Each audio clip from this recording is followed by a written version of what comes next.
Nové ministerstvo cestovného ruchu funguje už takmer 3 mesiace.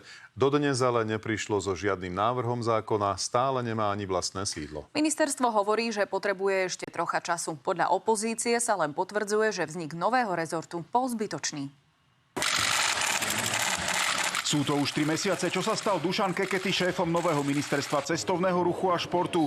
Na vládu zatiaľ ale tento nový rezort neprišiel so žiadnou legislatívnou iniciatívou. Zo zverejnených zmluv vyplýva, že väčšinou prerozdeľuje dotácie športovým zväzom.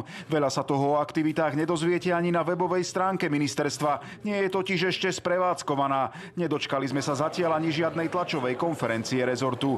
Ministerstvo cestovného ruchu a športu stále nemá ani svoje sídlo. Jeho zamestnanci naďalej sedia v budove ministerstva dopravy. Čo teda za tie 3 mesiace ministerstvo urobilo?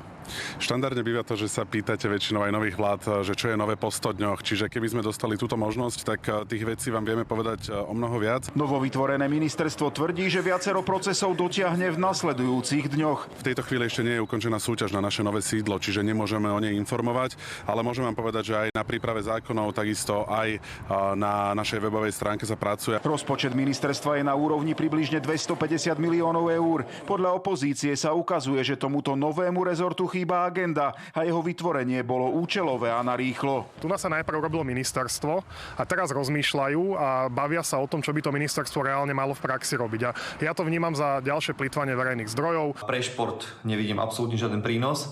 Tie peniaze, ktoré na to ministerstvo si vyčlenili, mohli dať do športu, na mládež. Výsledok som zatiaľ nevidela žiadny. Nemali sme v parlamente žiadny návrh zákona. To je úplne zbytočné ministerstvo. My sme naozaj aj veľmi radi niekedy aj pochválili nové ministerstvo, ale nebolo čím. Rezort cestovného ruchu a športu ale odmieta, že by nič nerobil, keďže vznikol akoby na zelenej lúke. Veľa energie ho stála administratíva. No pracujú napríklad na registri športovísk či vývoji informačného systému športu.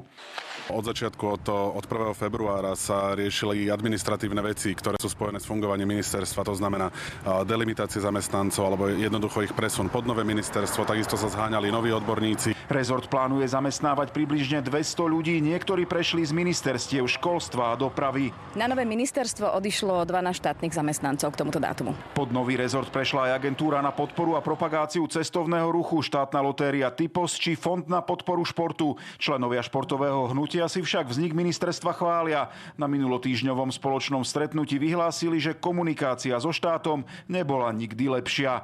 René Medzihradský, televízia Markíza.